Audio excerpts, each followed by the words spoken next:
నేను మీ అశోక్ గౌడ్, అశోక టెక్నికల్ మస్తీ. ఈరోజు మనం AC DC inverter bulb loose మెటీరియల్తో మనం ఎట్లా తయారు చేసుకోవాలనేది ఈ వీడియో. ఇప్పుడు ఇక్కడ మనకు 4 వైర్లు ఒక దిక్కు, 2 వైర్లు ఒక దిక్కు వచ్చిన ఈ బోర్డు మనకు ఆన్లైన్లో దొరుకుతుంది. దీని వైర్లను లోపలికి వెళ్ళి ఇట్లా బయటికి వెనక పక్కకు తీసుకొని కాంపోనెంట్లు ఉన్న దిక్కెళ్ళి లోపల పక్కకు తీసుకోవాలన్నట్ల. తీసుకున్న తర్వాత ఈ ప్యానల్ బోర్డు మీద 4 వైర్లను దీని లోపలికి వెళ్ళి ప్లాస్టిక్ది ఇక కవర్ ఉంటుంది. ఈ కవర్లోకి వెళ్ళి 4 వైర్లు కట్ కాకుండా అట్లే నెమ్మదిగా ఇవతలకి తీసుకునాలి. ఎక్కడ ప్యానల్ ఉండే సైడు, ప్యానల్ మనం ఏదైతే ఫిట్ చేస్తామో ఆ సైడ్ తీసుకొని దాంట్లోకి వెళ్ళి కూడా మళ్ళీ 4 వైర్లను బయటికి తీసుకోవాలి. బయటికి తీసుకున్న తర్వాత ఇక్కడ DC ప్లస్ DC మైనస్ కాడ రెడ్ వైరు అలాగే బ్లాక్ వైర్ను కనెక్ట్ చేయాలి ఫ్రెండ్స్. ఇక్కడ V ప్లస్ V మైనస్ అని ఉంది కదా, V మైనస్కు బ్లాక్ వైర్ని కనెక్ట్ చేయాలి.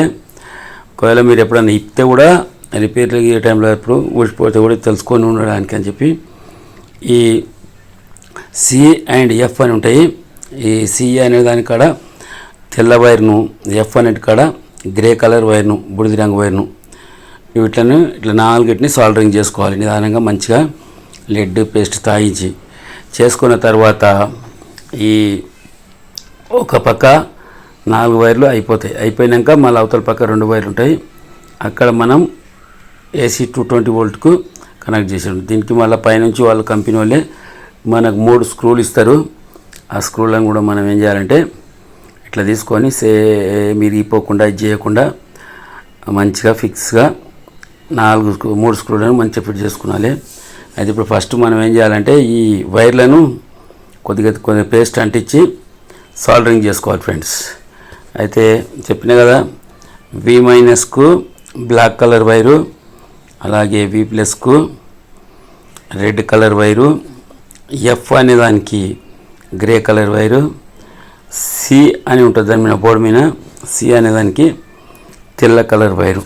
ఈ కలర్ వైర్లను మిస్ కాకుండా అవతలకి కొడకూడదు. ఎందుకంటే దీని లోపల DC కరెంటే ప్రవహిస్తుంది. AC DCగా మారి DCగానే ప్రవహిస్తుంది.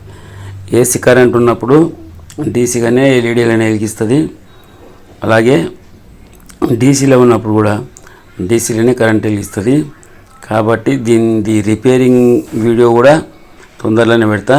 కాకపోతే ఇప్పుడు ఈ అశోక టెక్నికల్ మస్తీ ఛానల్ను సబ్స్క్రైబ్ చేసుకోండి. మీకు రకరకాలైనటువంటి వీడియోలు మీకు తొందరలో నోటిఫికేషన్ వస్తాయి. ఈ సబ్స్క్రైబ్ చేసుకోవడం, లైక్ చేయడం, షేర్ చేయడం ఇలాంటి దాని వల్ల మీకు ఎటువంటి రుసుము అంటే అమౌంట్ ఇట్లా ఏం కట్ కాదు, ఏం పడదు. కేవలం ఈ ఛానల్ని సబ్స్క్రైబ్ చేయడం వల్ల మీకు చాలా మంచి వీడియోలు వస్తుంటాయి. ఇక్కడ రెడ్ అండ్ బ్లాక్ వైర్ ఉంది కదా, ఇక్కడ ప్లస్ మైనస్ అని సింబల్ ఉంటుంది. ఆ సింబల్ కాడ ఈ ఉల్టా కూర్చోవడానికి ఉండదు ఛాన్స్, కానీ వాళ్ళ కంపెనీ వాళ్ళు ఇస్తారు మనకు. కాబట్టి ఈ 2 వైర్లను తీసుకొని ఈ సాకెట్ లోపల మంచిగా ఫిక్స్ చేయాలి. ఫిక్స్ చేసేసి దీని మీద కాలిస్తే ఒక ఫెవికిక్ కాసు ఉంటుంది, కొద్దిగా అంత గమ్ము కూడా వేస్తే ఇది ఊడిపోకుండా ఉంటుంది. ఇట్లా పెట్టి 2 హోల్ ఉంటాయి, హోల్ వేసి కంప్లీట్ ఇట్లా ప్రెస్ చేసి పారేయాలి. ప్రెస్ చేసి పారేస్తే మనకు ఇది ఫిక్స్ కూర్చుంటుంది. కూర్చున్నాక ఊడిపోకుండా కొద్దిగా అంత సొల్యూషన్ లాంటిది ఏమన్నా వేయాలి. వేసిన తర్వాత ఇప్పుడు అక్కడ ఆ వైర్లు 4 వైర్లు కనెక్షన్ అయినాయి కదా, AC లోపల పనిచేయడానికి 2 వైర్లు, DC లోపల పనిచేయడానికి 2 వైర్లు. అలాగే ఇవి 2 కాంటాక్ట్ చేస్తే ఇక్కడ మనకు LED లైటు ఇన్వర్టర్ ద్వారా వైరు కరెంట్ ఏది లేకుండా కానీ ఈ బ్యాటరీ గుండానే మనకు సప్లై వస్తుంది. బ్యాటరీ మనం సాకెట్ కూర్చున్నట్టు ఇంకా ఇంతకుముందు దాని నుంచి మనకు ఇన్వర్టర్ బల్బ్ అనేది వెలుగుతుంది. ఈ ఇన్వర్టర్ బల్బు మనం చేన్ల కాడికి కానీ ఎక్కడైనా బాత్రూంలోకి, టాయిలెట్కి ఎక్కడ తీసుకుపోయినా కానీ దీనిని చేతిలో పట్టుకొని మనం పోవచ్చు అన్నట్లు. దీనికి వెనక ఏలను క్లిక్ చేస్తే, కనెక్ట్ చేస్తే ఇది లైట్ వెలుగుతుంది. కరెంటు ఉన్నప్పుడు ఛార్జింగ్ అవుతుంది. నా ఛానల్ను లైక్ చేయండి, షేర్ చేయండి, సబ్స్క్రైబ్ చేయండి ఫ్రెండ్స్. ఇప్పుడు బల్బు లోపల మనం ఈ వెనక B22 క్యాప్ అనేది వస్తుంది. దీనిలకు అమెరికన్ దానిలోకి అయితే థ్రెడ్లతో వస్తాయి బల్బులు.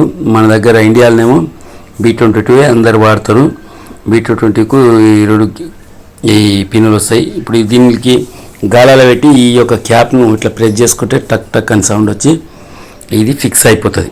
ఫిక్స్ అయిపోయిన తర్వాత ఈ వెనక B22 వైర్లు 2 బయటికి వెళ్ళబెట్టుకొని ఈ B22 పిన్ అనేది మన ఇండియాలో ఎక్కువ వాడతారంట కదా, ఆ విధంగా దానికి B22 క్యాప్ పెట్టి ప్రెస్ చేసుకునేది ఉంటుంది. ఇప్పుడు ఇగో ఈ హోళ్ళకి వెళ్ళి ఈ 2 వైర్లను మనం బయటికి తీసుకోవాలి. తీసుకుంటే దీనికి కొద్దిగా అంత పేస్ట్ పెట్టుకొని కొద్దిగా స్క్రూ డ్రైవర్ తోటి దాంతో లేకుంటే టెస్టర్ తోటి కొద్దిగా అంత గీరి దీని మీద కార్బన్ రాకుండా చేసుకొని మనం మంచిగా సాల్డర్ చేయాలి. సాల్డర్ కూడా మంచి ఫినిషింగ్ తోటి చేసుకున్నాలి. చేసుకుంటే కంపెనీకి వెళ్ళి ఎట్లా వస్తుందో అట్లా ఉండాలి మన సాల్డరింగ్. ఇంకోటి ఈ ముడి లెడ్ పెట్టి చేస్తే ఇంకా మంచిగా ఉంటుంది. ఈ తాజా లెడ్ ఏమవుతుందంటే స్పార్క్ రావడం వల్ల కరగడానికి ఛాన్స్ ఉంటుంది. కాబట్టి ముడి లెడ్ B గ్రేడ్ లెడ్ అంటారు, ఆ లెడ్ తోటి చేసుకుంటే చాలా బ్రహ్మాండంగా సాల్డరింగ్ అయిపోతుంది. A గ్రేడ్ ఏమో కంప్లీట్ తెల్లగా శీషం ఉంటుంది, B గ్రేడ్ ఏమో కొద్దిగా మెటీరియల్ కలిసినట్లు ఉంటుంది, బూడిద రంగులాగా. దాంతో చేసుకుంటే చాలా బ్రహ్మాండంగా ఉంటుంది. ఈ లెడ్ చేసేటప్పుడు మాత్రం జర ఎగుడు దిగుడు ఉండకుండా నీట్గా వచ్చేటట్లు చూసి మనము ఈ దాన్ని సాల్డరింగ్ చేసుకోవాలి. చేసుకుంటే ఓకే అయిపోతుంది. ఇప్పుడు దీనికి ఏళ్ళు టచ్ చేసినా కానీ మనకు లైట్ పడుతుంది అన్నట్లు, కాంటాక్ట్ అవుతుంది.